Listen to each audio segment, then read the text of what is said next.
बिस्मिल्लाहिर्रहमानिर्रहीम। अस्सवाल अत्तासिअ अल्लिल तक़दीम गालिबियतिन नासी अल्लिल तक़दीम गालिबियतिन नासी उस्मान अला अली रज़ियल्लाहु अन्हुमा फिल खिलाफा। इस बात का सबब और इल्लत बयान कीजिए कि अक्सर लोगों ने खिलाफत के मामला में उस्मान रज़ियल्लाहु ताला अन्हु को अली रज़ियल्लाहु ताला अन्हु पर क्यों मुक़द्दम किया। अक्सर लोगों ने खिलाफत के मामले में उस्मान रज़ियल्लाहु ताला अन्हु को अली रज़ियल्लाहु ताला अन्हु पर मुक़द्दम किया, उसकी इल्लत और सबब बयान कीजिए।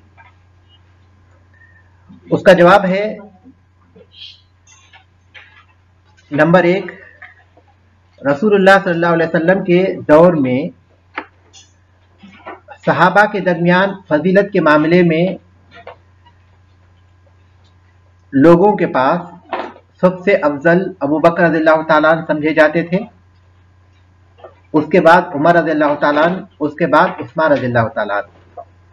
जैसा कि अब्दुल्लाह इब्न उमर रज़ियल्लाहु ताला अन्हु से रिवायत है कि हम अल्लाह के रसूल सल्लल्लाहु अलैहि वसल्लम के ज़माने में अबू बकर रज़ियल्लाहु ताला अन्हु को सबसे अफजल समझते थे, उसके बाद उमर रज़ियल्लाहु ताला अन्हु को, उसके बाद उस्मान रज़ियल्लाहु ताला अन्हु को। तो इसका पहला सबब यह था कि ज़माने रिसालत में सहाबा की फजीलत का जो तरीक़ेकार था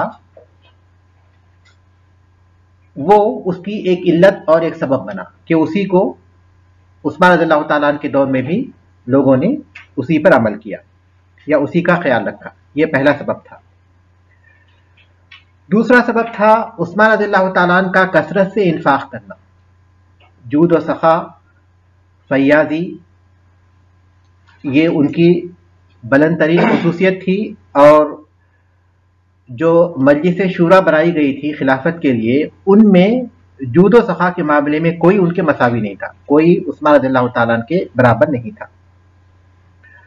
और तीसरी वजह थी उस्मान रज़ियल्लाहु ताला अन्हु के बुलंद औसाफ, बुर्दबारी, नरमी, शफकत, रहमत, हया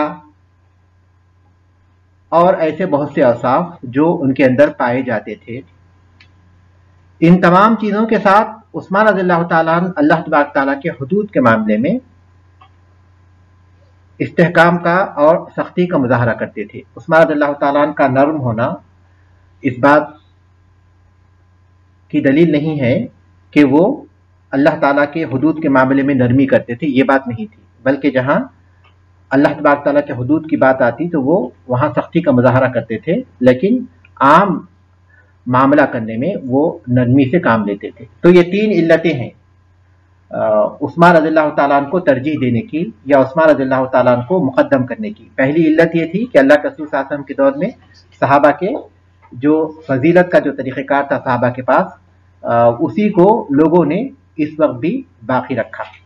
और दूसरी वजह उनका जूद व सखा और उनकी इन्फाक फी सबीलिल्लाह की खुसूसियत थी। और तीसरी वजह उनके दूसरे बहुत से औसाफ थे जिसमें खुसूसी तौर पर शर्म, हया, हिल्म, बुर्दबारी वगैरह काबिल ज़िक्र है। 10वां सवाल है, अस्सवालुल आशिर बय्यिन मौक़िफ़ उस्मान रज़ियल्लाहु ताला अन्हु मन क़तला उबैदुल्लाह इब्न उमर मिन क़त्ली उबैदुल्लाह इब्न उमर लिल हुरमुज़ान। बय्यिन मौक़िफ़ उस्मान रज़ियल्लाहु अन्हु मिन क़त्ली उबैदुल्लाह इब्न उमर लिल हुरमुज़ान। उस्मान रज़ियल्लाहु ताला अन्हु का मौक़िफ़ बयान कीजिए उबैदुल्लाह इब्न उमर रज़ियल्लाहु ताला अन्हु के हुरमुज़ान को कत्ल करने के सिलसिले में। उबैदुल्लाह इब्न उमर रज़ियल्लाहु ताला अन्हु के हुरमुज़ान को कत्ल करने के सिलसिले में उस्मान रज़ियल्लाहु ताला अन्हु का मौक़िफ़ बयान कीजिए। ये बात मालूम है, हमें पढ़ चुके हैं कि उमर रज़ियल्लाहु ताला अन्हु के शहादत के बाद उनके बेटे उबैदुल्लाह इब्न उमर रज़ियल्लाहु ताला अन्हु ने हुरमुज़ान को, जो ईरान का बादशाह था और मुसलमान हो चुका था, उसको और फिर एक नसरानी गुलाम को जिसको जुफैना कहा जाता था, जुफैना, और तीसरी अबू लूलू की फेरोज जो कातिल है उसकी बेटी को, इन तीनों को उन्होंने कत्ल कर दिया था। उसकी वजह यह थी कि अब्दुर्रहमान इब्न अबू बकर रज़ियल्लाहु ताला ने बताया था कि जिस सुबह को कत्ल हुआ उसकी रात उन्होंने इन तीनों को एक साथ देखा था जो बहुत ही राजदारी के साथ सरगोशी के अंदाज में आपस में बात कर रहे थे, हुरमुजान और जुफैना नसरानी और तीसरा अबू लुलू की बेटी। जब वो उनके पास से गुजरे तो उनके पास से एक खंजर गिर गया था, जो दो धारी था, दोनों तरफ उसमें धार थी, उसका दस्ता दरमियान में था, और इसी खंजर से उमर रज़ियल्लाहु ताला अन्हु को कत्ल किया गया था। तो इसलिए उबैदुल्लाह इब्न उमर रज़ियल्लाहु ताला अन्हु को उन्हीं पर शक हुआ, उन तीनों पर, क्योंकि उसके असबाब थे, तो इसलिए उन्होंने कत्ल कर दिया था और वो गिरफ्तार कर लिए गए थे उबैदुल्लाह इब्न उमर उन लोगों के कत्ल करने की वजह से। इसमें जहां तक जुफैना नसरानी है और अबू लुलू फेरोज की बेटी है, ये दोनों, एक तो नसरानी और अबू लुलू फेरोज की बेटी है, मजूसी थी, इस वजह से उनके बदले में इनको कत्ल नहीं किया जा सकता था। लेकिन हुरमुजान मुसलमान था बज़ाहिर, हम नहीं जानते उसकी हकीकत क्या थी, लेकिन बाखदा वो इस्लाम कबूल किया था। तो उस वजह से क़िसास उनके ऊपर वाजिब हो सकता था। तो जहां तक वो दोनों थे, जुफैना अन-नसरानी और अबू लुलू फेरोज की बेटी, क्योंकि वो मुसलमान नहीं थे इसलिए उनके बदले में उन्हें कत्ल नहीं किया जा सकता था। और जहां तक हुरमुजान है, तो चूंकि उसके कत्ल के बारे में शुबा पाया जाता था कि कत्ल के पीछे उसकी साजिश थी, तो जब शुबा होता है वह हुदूद नाफिज नहीं किए जाते। उमर इब्न खत्ताब रज़ियल्लाहु ताला अन्हु के कत्ल में जो साजिश थी, उनके पीछे हुरमुजान का हाथ हो सकता है, इसके कुछ आसार थे, जैसा कि उन्होंने रात में देखा था और उनके पास वो खंजर भी मौजूद थी। उस वजह से इस बात का इम्कान था कि वो कत्ल की साजिश में वो भी शरीक था, तो एक शुबा पैदा हो गया। तो शुबा की वजह से चूंकि उन्होंने कत्ल किया है, इस वजह से उसकी बुनियाद पर हद नाफिज नहीं की जाती, लेकिन दियत अपनी जगह पर रहेगी, दियत बाकी रहेगी। और जो गैर मुस्लिम है जिन्होंने कत्ल किया है, उसके बदले में मुसलमान को कत्ल नहीं किया जाएगा, लेकिन दियत बाकी रहेगी, उसका हक अदा किया जाएगा। तो शुबे की वजह से जो उस्मान रज़ियल्लाहु ताला का जो मौक़िफ़ था वो ये कि उन्होंने उबैदुल्लाह इब्न उमर रज़ियल्लाहु ताला को उनके कत्ल के बदले में कत्ल नहीं किया, इसलिए कि वो जुफैना और अबू लुलू की बेटी ये गैर मुस्लिम थे और एक मुसलमान को गैर मुस्लिम के बदले कत्ल नहीं किया जा सकता, लिहाजा उस्मान रज़ियल्लाहु ताला ने उनको कत्ल नहीं किया। और दूसरा जो हुरमुजान था, उसके कत्ल में शरीक होने का शुबा पाया जाता है, इस वजह से भी उसके बदले में उनको कत्ल नहीं किया। अलबत्ता उस्मान रज़ियल्लाहु ताला ने अपनी जानिब से हुरमुजान के कत्ल की दियत भी अदा कर दी और जुफैना और अबू लुलू फेरोज की बेटी की कत्ल की भी दियत अदा कर दी। अगर हम मुख्तसर अल्फाज में कहें तो हम ये कह सकते हैं कि उस्मान रज़ियल्लाहु ताला का मौक़िफ़ ये था कि उन्होंने हुरमुजान के कत्ल के बदले अपनी तरफ से उसकी दियत अदा कर दी, अपनी तरफ से उसकी दियत अदा कर इस मसले को हल किया। सवाल नंबर 11 है, वज़्ज़िह अल-फ़रक़ बैन जम्ई अबी बक्रिन व जम्ई उस्माना रज़ियल्लाहु अन्हुमा लिल कुरआन। वाज़िह कीजिए उस फ़र्क़ को जो अबू बकर और उमर रज़ियल्लाहु ताला अन्हुमा के कुरान के जमा करने के दरमियान था। हम जानते हैं कि कुरान को जमा किया अबू बकर रज़ियल्लाहु ताला ने भी और जमा किया उस्मान रज़ियल्लाहु ताला ने भी। उन दोनों की जमा में फ़र्क क्या था? अबू बकर रज़ियल्लाहु ताला और उस्मान रज़ियल्लाहु ताला के जमे कुरान में क्या फ़र्क था? पहला फ़र्क ये था कि अबू बकर रज़ियल्लाहु ताला के कुरान जमा करने का सबब कुरान को ज़िया से महफूज रखना, ज़ाये होने से महफूज रखना, ये उनका मकसद था। और उस्मान रज़ियल्लाहु ताला के जमा करने का मकसद वजूह क़िराअत, कुरान को पढ़ने के जो मुख्तलिफ वजूह हैं उनको ख़त्म कर एक क़िराअत पर लोगों को जमा करना, ये उनका मकसद था। अबू बकर रज़ियल्लाहु ताला के पहला फ़र्क ये है कि अबू बकर रज़ियल्लाहु ताला के कुरान को जमा करने का मकसद उसको ज़ाये होने से महफूज रखना था और उस्मान रज़ियल्लाहु ताला के कुरान को जमा करने का मकसद वजूह क़िराअत के इख्तिलाफ को ख़त्म करते हुए मुसलमानों को एक क़िराअत पर जमा करना था। दूसरा ये कि अबू बकर रज़ियल्लाहु ताला का मकसद एक मुसहफ़ में कुरान को जमा कर देना था, एक जगह उसको इकट्ठा कर देना था ताकि उसका कोई हिस्सा ज़ाये न हो। जबकि उस्मान रज़ियल्लाहु ताला का मकसद एक मुसहफ़ पर उन सब को जमा करना और उसकी पाबंदी को वाजिब कर देना था, उसकी पाबंदी को ज़रूरी क़रार, एक मुसहफ़ यानी पढ़ने के एक तरीक़े पर लोगों को जमा करना और उसकी पाबंदी को लाजिम करना था। ये दूसरा फ़र्क था। यानी अबू बकर रज़ियल्लाहु ताला का मकसद ये था کہ اس کو ایک جگہ جمع کر دیا جائے تاکہ وہ ضائع نہ ہو۔ عثمان رضی اللہ تعالیٰ کا مقصد یہ تھا کہ اس کو ایک قرات کے طریقے پر جمع کیا جائے تاکہ اختلاف نہ ہو، اور پھر اس طریقے پر عمل کرنے کے انہوں نے لازم کر دیا۔ باقی ہیں لیکن اختلاف ختم ہو گیا، باقی ہیں وہ جو 7 جو طریقہ کار ہے۔ یہ جو قرات کے طریقہ کار ہیں، جو 7 قرآ پائے جاتے ہیں، وہ مراد نہیں ہیں۔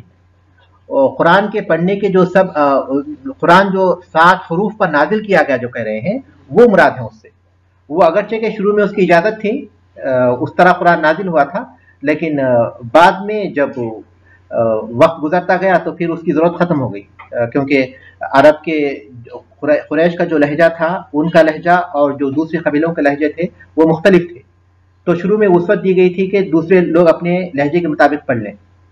اس کے بعد جب قریش کا لہجہ عام ہونے لگا اور پھر وسیع ہو گیا تو پھر دوسرے لہجوں کو ختم کرتے ہوئے ایک قرات پر عثمان رضی اللہ عنہ نے جمع کر دیا، لیکن دوسرے لہجے اپنی جگہ پر ختم نہیں ہوئے، لیکن ان سے مراد کیا ہے اس سلسلے میں بہت زیادہ اختلاف پایا جاتا ہے۔ لیکن بہرحال انہوں نے جو مختلف لہجے یا مختلف حروف تھے جن پر پڑھنے کی اجازت تھی اور اب بھی ہے، اور اب بھی وہ اجازت ہے، اس کو انہوں نے اختلاف کے پیش نظر ختم کرتے ہوئے سب کو ایک طریقے پر جمع کر دیا۔ تیسرا فرق یہ تھا کہ ابوبکر رضی اللہ تعالیٰ نے آیتوں کو مرتب کر کے جمع کر دیا تھا، جبکہ عثمان رضی اللہ تعالیٰ نے سورتوں اور آیتوں کو سب کو مرتب کر دیا، جس طرح کہ آج وہ ہمارے ہاتھوں میں ہے۔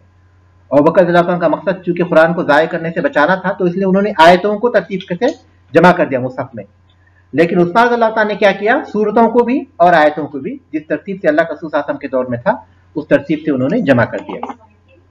جی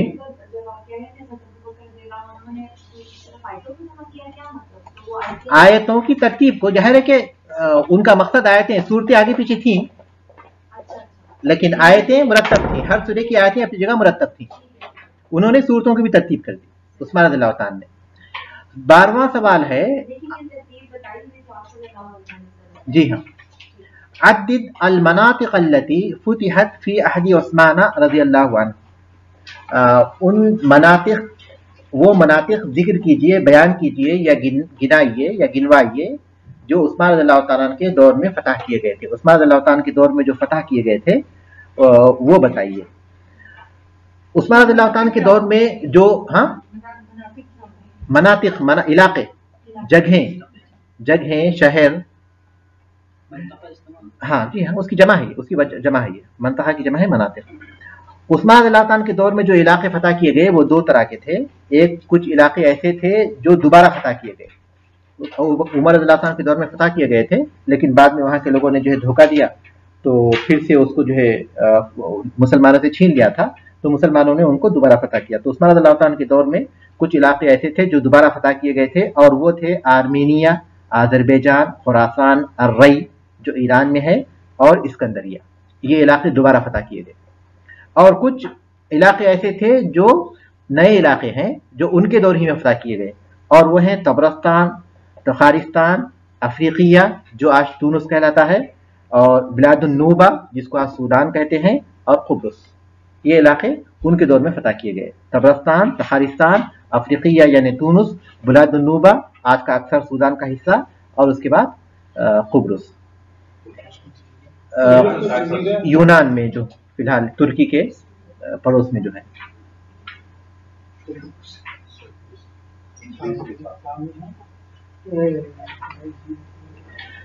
جی یہ کتاب میں ہے، ہاں بالکل کتاب ہی کا ہے کہ اس سوال کا، یہ ساری چیزیں پڑھے ہوئے ہیں، صرف ہم لوگ سوالات کے جوابات دے رہے ہیں۔ یہ سارے جو ہمارے سبق ہو چکے ہیں تاریخ کے، آپ سب دیکھیں گے اس میں موجود ہیں، اور پھر کتاب کی چیزیں ہیں، کیونکہ ہم لوگ جب سوال کا جواب دے رہے ہیں تو اس کا مطلب ہے کہ صرف وہی چیز ہم ذکر کریں جو کتاب میں ہے، کتاب سے باہر کی کوئی چیز نہیں ہے، الا ہے کہ تشریح کی طرف کوئی چیز بولی جائے تو الگ چیز ہے۔ قل کان من جہودی، 13واں سوال ہے، کان من جہود عثمان رضی اللہ عنہ فی مجال الجہاد انشاء قوت بحریت و تکوین اسطول اسلامی، تحدث عن ذالک باختصار۔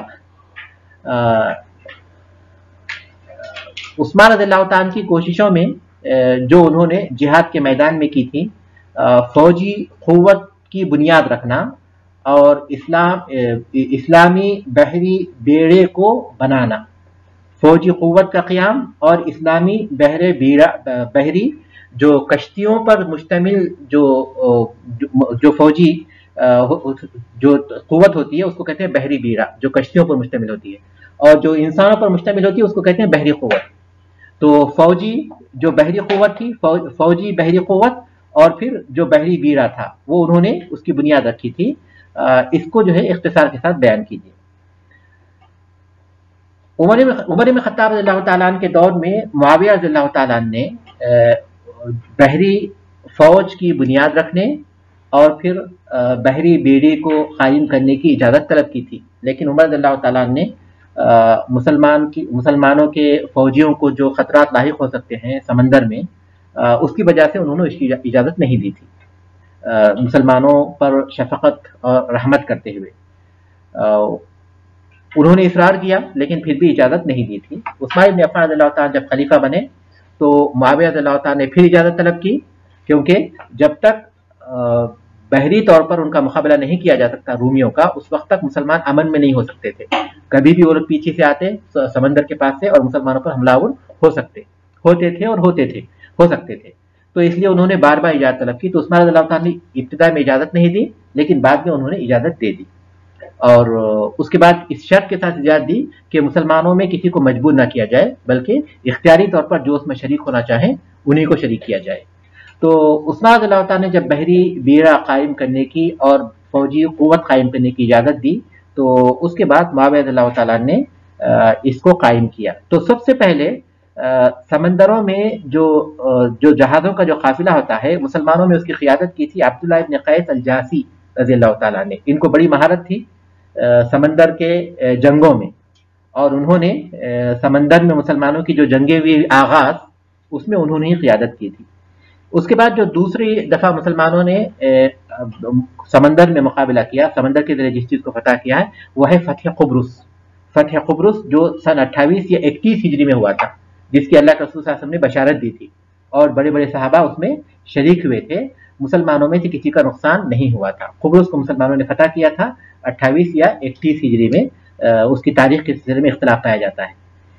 तीसरा जो हुआ था वो सन 34 हिजरी में रूमी 500 जंगी कश्तियों के साथ मुसलमानों से मुकाबला करने के लिए समंदर में आए थे। तो इधर मुसलमान जो है 200 कश्तियों पर सवार होकर पहुंचे थे। 200 कश्तियों के साथ मिस्र से मुसलमानों की क़ियादत कर रहे थे अब्दुल्लाह इब्न साद इब्न अबी सर्ह रज़ियल्लाहु ताला, और शाम से मुसलमानों की क़ियादत कर रहे थे मुआविया रज़ियल्लाहु ताला। समंदर के दरमियान में ये मुकाबला हुआ था, और बहुत ज़्यादा इसमें नुकसान पहुंचा था काफिरों को। तो मुसलमानों ने समंदर में जो मुख्तलिफ जो कश्तियों में जो रस्सियाँ पाई जाती हैं, उनसे सारी कश्तियों को बांध कर गोया समंदर के दरमियान में एक जजीरे की कैफियत बना दी थी। रास्ता एक जजीरे की तरह रास्ता बन गया था। तो वो कश्तियों में लड़ाई हुई थी। इसको ज़ात सवारी कहते हैं, ज़ात अस्सवारी ये जंग। इस जंग में 500 कश्तियों के साथ थे रूमी, और 200 कश्तियों के साथ मुसलमान थे। तो उस्मान रज़ियल्लाहु अन्हु की जो कोशिशें हैं बहरी बीड़े और बहरी फौज के क़ियाम में, वो जो है ऐसी थी जिसका मैंने जिक्र किया। सवाल नंबर 14 है, कुल मा तारिफुहु अन अब्दुल्लाह इब्न सबा। अब्दुल्लाह इब्न सबा के बारे में आप जो जानते हैं वो बताएं। अब्दुल्लाह इब्न सबा यमन का रहने वाला यहूदी था। उस्मान रज़ियल्लाहु ताला के दौर में वो बज़ाहिर मुसलमान हुआ, और मुसलमानों के अंदर फितना पैदा करने, इंतशार पैदा करने और अल्लाह तबारक तआला की दीन में तब्दीली पैदा करने की नीयत से एक साजिश के तहत वो मुसलमानों में शामिल हुआ, और मुसलमानों को गुमराह करने के इरादे से वो मुख्तलिफ मुस्लिम मुल्कों और बड़े बड़े इस्लामी शहरों में घूमता रहा। हिजाज पहुंचा, बसरा पहुंचा, कूफा पहुंचा, शाम पहुंचा, लेकिन शाम से निकाल दिया गया, वहां उसको लोग नहीं मिले। उसके बाद मिस्र पहुंचा, और वहां की फ़ज़ा उसे साजगार नजर आई, क्योंकि बहुत से लोग नए नए मुसलमान हुए थे, तो इसलिए उससे तायद करने वाले उसके लोग मिल गए। उसने इल्म दीन से और आले बैत से मोहब्बत का इजहार किया, और मुख्तलिफ ख्यालात लोगों में फैलाने लगा ताकि फितने के बीज बो सके। وہ کہنے لگا، بہت سی باتیں اس نے کہیں، عام طور پر وہ کہتا کہ محمد خاتم الانبیاء و علی خاتم الاوصیاء، کہ محمد صلی اللہ علیہ وسلم جیسے خاتم النبیین ہیں، اسی طرح علی رضی اللہ تعالیٰ خاتم الاوصیاء ہیں۔ اور کہتا ومن اظلم ممن لم ينفذ وصیت رسول اللہ، اور اس سے بڑھ کر ظالم کون ہو سکتا ہے جو کہ اللہ کے رسول صلی اللہ علیہ وسلم کی وصیت کو نافذ نہیں کرے۔ تو اس طرح اس نے عثمان رضی اللہ تعالیٰ کے خلاف بغاوت پر لوگوں کو اکسایا، اور خلافت کے لیے مختلف نام اس نے پیش کیے۔ اس میں علی رضی اللہ تعالیٰ کے نام ان کو مناسب نظر آیا، اور جو مدینے میں جو بڑے بڑے صحابہ رہتے تھے، جیسے کہ علی رضی اللہ تعالیٰ عنہ ہیں، طلحہ رضی اللہ تعالیٰ عنہ ہیں، زبیر رضی اللہ تعالیٰ عنہ ہیں، ان کی طرف سے انہوں نے جعلی خطوط بنوائے، اور جعلی خطوط بنوا کر لوگوں کو پڑھ کر سنانے لگے کہ یہ ان لوگوں نے لکھے ہوئے ہیں، جس میں ان کی تائید ہوتی اور عثمان رضی اللہ تعالیٰ کے اور ان کے والیوں کے خلاف مختلف باتیں ہوتی۔ اس طرح وہ لوگوں کو اکساتا رہا، تو ان لوگوں نے امر بالمعروف اور نہی عن المنکر کا بہانہ اختیار کیا، اور لوگوں کو نیکیوں کا حکم دینے، برائیوں سے روکنے کے بہانے جو وہاں کے جو والی ہوتے، جو گورنر ہوتے، ان کے خلاف اکساتے، ان پر تنقید کرتے اور ان کے خلاف اکساتے۔ اس طرح انہوں نے ایک بغاوت پیدا کر دی۔ تو کچھ لوگ اس میں ان کے ساتھ شامل ہو گئے۔ جو لوگ ان کے ساتھ شامل ہوئے عبداللہ ابن سبا کے ساتھ، اور اس کے ساتھ جو بڑے بڑے سردار بن گئے اس کا ساتھ دے کر، یا پھر یہ مختلف شہروں میں ان کے ایسے تعلقات تھے، جیسے کہ کوفے میں، بصرے میں، اور پھر اسی طرح مصر میں، تو وہ لوگ اس میں کچھ لوگ ایسے تھے جو چاہتے تھے کہ اس طرح سے انہیں بہت زیادہ مال حاصل ہو جائے، کچھ ریاست کے طرفدار تھے، اور کچھ قبائلی عصبیت کی وجہ سے، اور کچھ لوگ جہالت کی وجہ سے ان کے ساتھ جو ہے شامل ہو گئے۔ تو عبداللہ ابن سبا کا یہ مختلف کہہ سکتے ہیں، رئیس المنافقین کہہ سکتے ہیں، عبداللہ ابن ابی کے بعد عبداللہ ابن سبا بظاہر مسلمان ہوا، لیکن اس نے جو ہے اس طرح کیا، فتنے کے بیج اس نے بوئے، اور اس طرح عثمان رضی اللہ عنہ کے خلاف لوگوں کو اکسایا، فتنے کے لیے لوگوں کو اکسایا۔ جی ہاں، شیعہ کا آغاز اسی نے کیا، عبداللہ ابن سبا۔ سوال نمبر 15 ہے، بین اسباب الفتنة التي ادت الى استشهاد عثمان رضی اللہ تعالیٰ عنہ۔ اس فتنے کے اسباب بیان کیجئے جو عثمان رضی اللہ تعالیٰ عنہ کے شہید ہونے تک، ان کے شہید کیے جانے تک پہنچے۔ عثمان رضی اللہ تعالیٰ عنہ کے شہید ہونے تک پہنچانے والے فتنے کے اسباب کا ذکر کیجئے، فتنے کے اسباب کا ذکر کیجئے۔ عمر رضی اللہ، اس کے فتنے کے اسباب کیا تھے؟ عثمان رضی اللہ تعالیٰ عنہ کے شہید ہونے کے جو شہید ہونے کا جو فتنہ تھا، شہید ہونے تک جو فتنہ، یہ فتنہ جو پہنچا ان کی شہادت تک، اس کے اسباب کیا تھے؟ اس کے بہت سارے اسباب تھے۔ اس کا پہلا سبب تھا عمر ابن خطاب رضی اللہ تعالیٰ عنہ اور عثمان ابن عفان رضی اللہ تعالیٰ عنہ کی طبیعتوں کا اختلاف، رعایا کے ساتھ، لوگوں کے ساتھ معاملہ کرنے کے معاملے میں ان کی طبیعتوں کا اختلاف۔ عمر رضی اللہ تعالیٰ عنہ خود اپنا محاسبہ کرنے میں یا اپنے معاملے میں، اور پھر اپنے والیوں کے سلسلے میں اور لوگوں کے سلسلے میں نہایت سخت تھے، اور سختی کے ساتھ وہ محاسبہ کرتے تھے۔ لیکن عثمان بن عفان رضی اللہ تعالیٰ عنہ نرم تھے، نرم مزاج تھے، نرمی کے ساتھ معاملہ کرتے تھے، نرمی ان پر غالب تھی۔ نرمی کمزوری نہیں ہوتی، کیونکہ اللہ کے رسول صلی اللہ علیہ وسلم کی مزاج میں بھی نرمی غالب تھی۔ اللہ تبارک تعالیٰ نے فرمایا فَبِمَا رَحْمَةٍ مِّنَ اللَّهِ لِنْتَ لَهُمْ، اللہ تبارک تعالیٰ کی رحمت کے سبب آپ ان کے لیے نرم ہوئے ہیں۔ تو یہ طبیعتوں کا اختلاف یہ اللہ تعالیٰ کی طرف سے ہے۔ وہ عثمان رضی اللہ تعالیٰ کے اندر اس کا پایا جانا یہ ان کی کمزوری نہیں تھی، یہ طبیعت تھی۔ عثمان رضی اللہ تعالیٰ کی طبیعت میں سختی غالب تھی، اور وہ سب کے ساتھ وہ معاملہ کرتے تھے، اس کی وجہ سے کسی کو جرأت نہیں ہوئی۔ لیکن عثمان رضی اللہ تعالیٰ کا جو معاملہ تھا وہ نرمی کے ساتھ معاملہ کرتے تھے۔ تو ایسے لوگ جو اس طرح کے معاملے کو فساد کے لیے استعمال کر لیتے ہیں، تو انہوں نے فساد کرنے کے لیے اس کو استعمال کیا۔ تو یہ پہلا سبب تھا عمر بن خطاب اور عثمان رضی اللہ تعالیٰ کی طبیعتوں کا اختلاف، ان کی بت باری کا کچھ جاہلوں نے غلط فائدہ اٹھایا۔ اس کے بعد دوسرا سبب تھا کہ عثمان رضی اللہ تعالیٰ نے کبار صحابہ کو مدینے سے باہر جانے کی اجازت دی، مدینے سے باہر جانے اور آباد ہونے کی اجازت دی، جبکہ عمر بن خطاب رضی اللہ تعالیٰ نے کبار صحابہ کو مدینے کے باہر جانے اور وہاں رہنے سے منع کر دیا تھا، جس کی وجہ سے اسلامی حکومت کی ایک ہیبت اور اس کا رعب باقی تھا۔ عثمان بن عفان رضی اللہ تعالیٰ نے نرمی کا مظاہرہ کرتے ہوئے ان کو اجازت دی، تو وہ لوگ باہر گئے اور باہر آباد بھی ہو گئے۔ تو وہاں کچھ لوگ ان کے خلاف جمع ہو گئے، ان کے ساتھ جمع ہو گئے، اور پھر یہ کہنے لگے کہ یہ خلافت کے زیادہ حقدار ہیں۔ تو اس طرح جو ہے یہ ایک دوسرا سبب بن گیا تھا کبار صحابہ کا مدینے کے باہر چلا جانا۔ اور تیسرا سبب تھا ابو بکر اور عمر رضی اللہ تعالیٰ کے دور میں جو لوگ تھے وہ عثمان رضی اللہ تعالیٰ کے دور سے مختلف تھے۔ ابو بکر رضی اللہ تعالیٰ، عمر رضی اللہ تعالیٰ کے جو دور میں جو لوگ تھے وہ اکثر ایسے تھے جو اللہ کے رسول صلی اللہ علیہ وسلم کے دور میں پائے جاتے تھے۔ انہوں نے اللہ کے رسول صلی اللہ علیہ وسلم سے تربیت پائی تھی، ایمان کے اعتبار سے قوی تھے، عمل کے اعتبار سے صالح تھے، اور اخلاق کے اعتبار سے بہت بلند تھے۔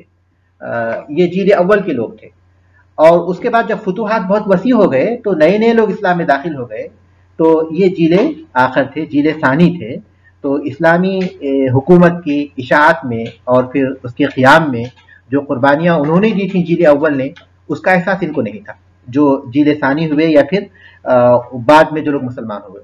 تو وہ اوصاف اور وہ ایمانی قوت یا عمل کی صالحیت یا اخلاق کی بلندی یا اسلامی حکومت کے سلسلے میں جو درد وغیرہ جو ان کے اندر پایا جاتا تھا وہ جیل ثانی میں نہیں تھا۔ تو لوگوں کا اختلاف ابو بکر اور عمر رضی اللہ تعالیٰ عنہ کے دور خلافت میں جیسے لوگ تھے اور عثمان بن عفان اللہ تعالیٰ کی خلافت میں جیسے لوگ تھے، ان کا اختلاف بھی ایک سبب بنا تھا۔ چوتھا سبب تھا کہ مال و دولت کی وسعت اور اس میں اضافہ، فتوحات کا دائرہ وسیع ہو گیا اور لوگوں کے پاس مختلف علاقے فتح ہوتے تو وہاں کا مال غنیمت پہنچتا اور لوگوں میں تقسیم کر دیا جاتا، بغیر محنت کے، بغیر مشقت کے، بغیر کوشش کے لوگوں کے گھر پر مال آنے لگا، تو ان کے پاس اب کام کی ضرورت نہیں پڑی، فارغ اوقات کو وہ استعمال کرنے کے لیے ان کے پاس اور کوئی وجہ نہیں تھی۔ تو یہ چیز بھی ایک سبب بن گئی کہ ان کا فارغ اوقات کا ہونا، جس کے لیے مال و دولت کے لیے ان کو محنت و مشقت نہیں کرنی پڑتی، پھر مالی وسعت ہو گئی تو اس کی طرف سے بے فکری ہو گئی، تو یہ بھی ایک سبب بن گیا تھا۔ اور پانچواں اور بڑا سبب تھا وہ عبداللہ ابن سبا نے یہ جو اسباب پیدا ہو گئے تھے اس نے فائدہ اٹھایا، اس سے فائدہ اٹھاتے ہوئے لوگوں کو بہکانے میں وہ کامیاب ہو گیا، کیونکہ اس فتنوں کو پھیلانے کے لیے جو حالات ہونے چاہیے تھا ویسے حالات اس کو مل گئے، اور وہ حالات کی وجہ سے وہ جو ہے فتنہ پھیلا سکا۔ تو یہ اسباب تھے عثمان رضی اللہ تعالیٰ عنہ کے شہادت تک پہنچنے کے جو اسباب تھے وہ یہ اسباب تھے۔ اذکر الادلۃ التي تبین تزویر الکتاب الذی احتج به الثائرون فی حصارهم دار عثمان، وہ دلائل بیان کیجئے جو اس کتاب کے جعلی ہونے کو واضح کریں جسے باغیوں نے دلیل بنایا تھا عثمان رضی اللہ تعالیٰ عنہ کے گھر کا محاصرہ کرنے میں۔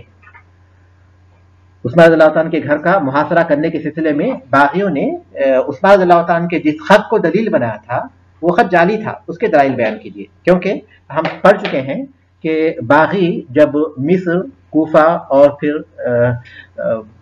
بصرہ سے پہنچے تھے تو عثمان رضی اللہ تعالیٰ نے ان کو مطمئن کر دیا تھا اور ایک معاہدہ ہو چکا تھا، اور وہ لوگ اطاعت کا معاہدہ کر وہ لوگ مدینے سے نکل چکے تھے، مصر والے مصر کے راستے میں نکل چکے تھے، کوفہ والے اور بصرہ والے عراق کے راستے کی طرف نکل گئے تھے، لیکن راستے سے واپس آ گئے تھے وہ لوگ، اور ایک خط کو انہوں نے بہانہ بنایا تھا کہ اس خط کو عثمان رضی اللہ تعالیٰ نے مصر کے گورنر کے نام لکھا ہے، جو عبداللہ ابن سعد ابن ابی سر رضی اللہ تعالیٰ جو مصر کے گورنر ہیں، ان کو انہوں نے یہ خط لکھا کہ جیسے یہ لوگ مصر کو پہنچ جائیں ان سب کو قتل کر دیا جائے۔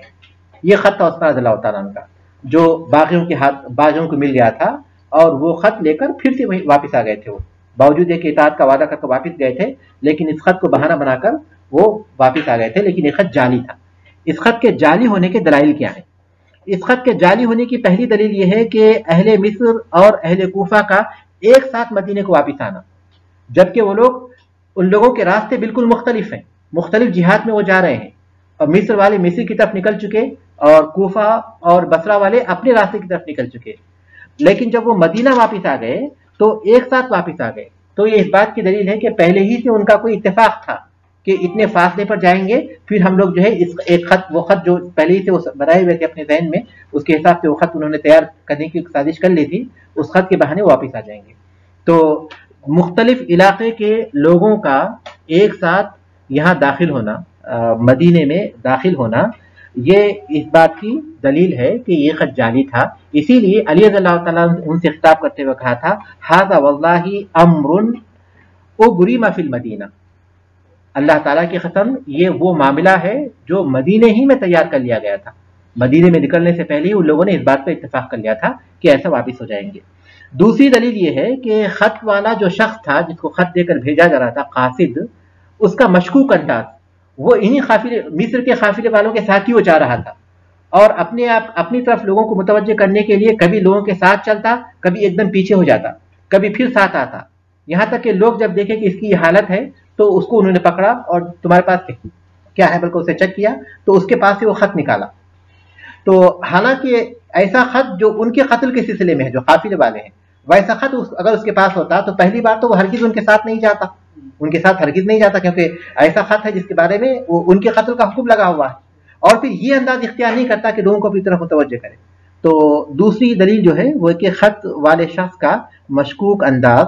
और तीसरी दलील ये कि उस्मान रज़ियल्लाहु ताला ने उन लोगों को जब वो खत लेकर वापिस आए थे तो उस्मान रज़ियल्लाहु ताला ने इनकार कर दिया था कि वो खत मैंने नहीं लिखा। और उस्मान रज़ियल्लाहु ताला का इनकार ये बहुत बड़ी दलील है, क्योंकि अगर उन्होंने लिखा था तो हरगिज़ वो इनकार नहीं करते थे। तो उस्मान रज़ियल्लाहु ताला ने कहा था कि या तो तुम दो गवाह पेश करो कि ये खत मैंने लिखा है, या फिर मैं कसम खाता हूँ। और उस्मान रज़ियल्लाहु ताला कभी भी झूठी कसम खाने वाले नहीं हो सकते। तो ये खुद भी एक दलील थी कि वो खत जाली था। चौथी दलील ये है कि बाद रिवायत से मालूम होता है कि अश्तर अन-नख़ई और हुकैम इब्न जबला ये उनके कायदीन में से थे, बागियों के कायदीन में से थे। तो जब लोग चले गए तो ये लोग मदीने ही में रुक गए थे। इस बात का पूरा इम्कान है कि ये जाली खत उन्होंने बनवाया था, और खासतौर पर उस वक्त के हालात में जबकि इस तरह के जाली खत बनवाना और फिर जो है उस पर खलीफा की जो है मुहर लगा लेना कोई मुश्किल बात नहीं थी। तो उनके कुछ कायदीन का मदीने में रुक जाना ये भी इस बात को साबित करता है कि इस खत के जाली होने में उनका हाथ हो सकता है। पांचवा सबब यह था कि वाली मिस्र अब्दुल्लाह इब्न साद इब्न अबी साह रज़ियल्लाहु ताला मिस्र में उस वक्त मौजूद नहीं थे, और ये बात उस्मान रज़ियल्लाहु ताला को मालूम थी, क्योंकि उन्होंने लिखा था कि मोहम्मद इब्न अबी हुज़ैफा ये मिस्र पर कंट्रोल कर चुके हैं, बगावत कर मिस्र पर कंट्रोल कर चुके हैं, और उन्होंने मदीना आने की इजाजत तलब कर ली थी अब्दुल्लाह इब्न अबी साह ने, और वो मिस्र से निकल चुके थे। जब उस्मान रज़ियल्लाहु ताला को ये पता है कि उनके जो गवर्नर हैं अब्दुल्लाह इब्न अबी साह रज़ियल्लाहु ताला जब मिस्र में नहीं है, तो फिर ये कैसे मुमकिन है कि उनके नाम खत लिखे जबकि वो जानते कि वहां नहीं है। तो ये भी इस बात की दलील है कि ये खत जाली था। ठीक है, इसके बाद है 17वां सवाल नंबर 17, आज़िमु अला कुल्ली मन रआ अन्ना अलैहि समअन व ताअतन इल्ला कफ़ यदहु व सलाहहु। मैं हुक्म देता आसिफ मैं हुक्म देता हूँ, पुख्ता इरादा करने का हुक्म देता हूँ हर उस शख्स को जो ये समझता है कि उसके ऊपर मेरी इताअत, मेरी सम और ताअत जरूरी है। सम और ताअत तर्जुमा ज्यादा मुनासिब है, क्योंकि उसमें जब मफ़हूम पाया जाता है वो फिर हम उसकी तशरीह करेंगे तो उसमें नहीं होता। यानी अपने खलीफा की इताअत करना, अपने खलीफा की बात को सुनना और उसके हुक्म को मानना। तो हर वो शख्स जो इस बात को समझता है, इस बात को मानता है कि मेरी सम और ताअत उस पर जरूरी है, उसको मैं हुक्म देता हूँ कि वो अपने हाथों और अपने हथियार को रोक दे। मन क़ाइलु हाज़िल इबारा, इस इबारत के काइल कौन है, वमल मुनासबा, और इसकी मुनासबत क्या है। इस इबारत के काइल हजरत उस्मान रज़ियल्लाहु ताला अन्हु है। हजरत उस्मान रज़ियल्लाहु ताला ने ये बात कही थी। कब कही थी ये बात उन्होंने उस वक्त कही थी जबकि बागियों ने उस्मान रज़ियल्लाहु ताला के घर पर हमला कर दिया था, और सहाबा खास तौर पर अब्दुल्लाह इब्न ज़ुबैर रज़ियल्लाहु ताला और हसन रज़ियल्लाहु ताला उस्मान रज़ियल्लाहु ताला का दिफा कर रहे थे, और उनके घर से जाने के लिए राजी नहीं थे, उनका दिफा करते हुए।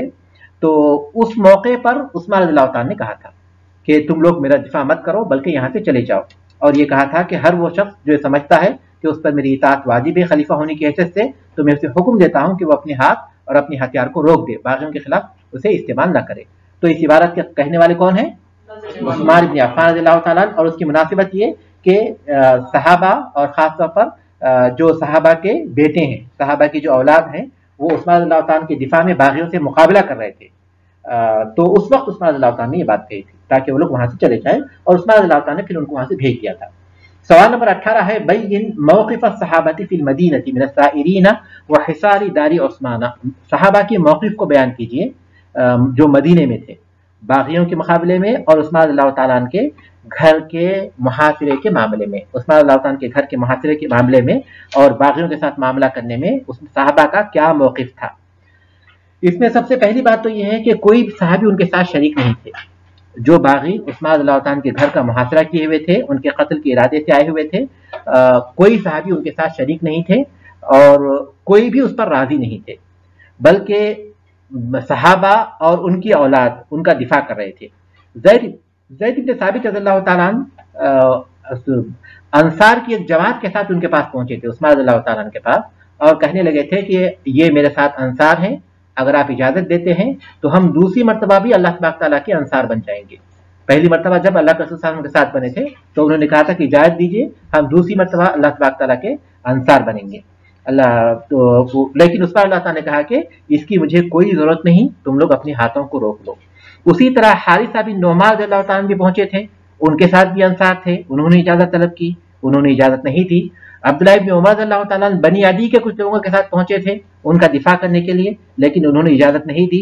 हसन रज़ियल्लाहु ताला उनका दिफा करते हुए जख्मी हो गए थे, यहाँ तक कि लोग उनको उठाकर ले गए थे।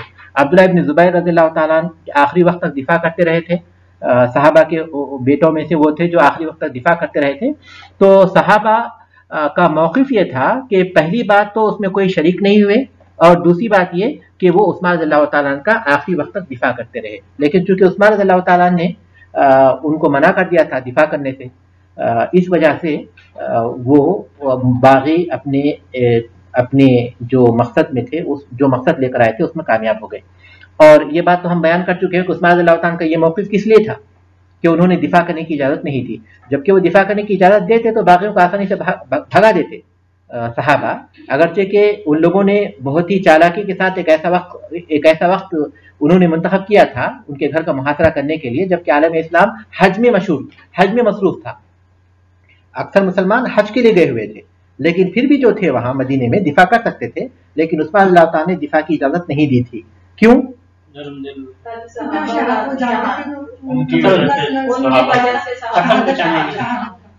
जी जी वो नहीं चाहते थे कि उनकी वजह से देखिए, उस्मान रज़ियल्लाहु ताला को यकीनी तौर पर यह बात मालूम थी कि उन्हें शहीद कर दिया जाएगा, क्योंकि अल्लाह के रसूल सल्लल्लाहु अलैहि वसल्लम ने उनको ये बशारत दी थी कि उस मुसीबत के बदले में जो तुम्हें पहुंचेगी अल्लाह तबारक तआला तुम्हें जन्नत देगा। और एक मरतबा रसूल अकरम सल्लल्लाहु अलैहि वसल्लम ने राजदारी के साथ बात करते हुए उस्मान रज़ियल्लाहु ताला को एक बात बताई थी और उनसे वादा लिया था, तो ये वही वादा था। उन्होंने अल्लाह के रसूल सल्लल्लाहु अलैहि वसल्लम से जो वादा किया था कि वो उनकी वजह से किसी को कत्ल होने नहीं देंगे, उस वादे को उन्होंने पूरा किया। उनको यकीन था कि वो रसूल अकरम की जो पेशन गोई है, जो बताया है, वो पूरी होनी है। तो अब वो चाहते थे कि जब वो पूरी होनी ही है तो आपकी वजह से क्यों दूसरे लोगों का खून बहे, इसलिए उन्होंने हर की इजाज़त नहीं दी। इजाज़त उन्होंने इस वजह से नहीं दी क्योंकि बागी सिर्फ ये चाहते थे कि उन्हें कत्ल करें। जब उन्हें कत्ल करना है तो फिर दूसरों को क्यों खामखा वो कत्ल कराएं और फिर अल्लाह के रसूल के शहर में जो है फिर खून बहने का सबब बने, इस वजह से उन्होंने इसकी इजाज़त नहीं दी। तो यहाँ हमारा तारीख का सबक ख़त्म हुआ। अल्लाह तबारक तआला से दुआ है कि अल्लाह तबारक तआला हमें हमारे जो साबिक़ीन हैं उनकी सीरतों को अच्छी तरह पढ़ने और फिर उनके नक्शे कदम पर चलने की तौफ़ीक़ अता फरमाए। उनकी तरह हमें उनके ईमान हमारे अंदर पैदा करे, उनके आमान हमारे अंदर पैदा करे और उनके अखलाक हमारे अंदर पैदा करे। आमीन। वल्हम्दुलिल्लाहि रब्बिल आलमीन। सुब्हानकल्लाहुम्मा व बिहम्दिक, अशहदु अल्ला इलाहा इल्ला अंता, अस्तग़फिरुका व अतूबु इलैक।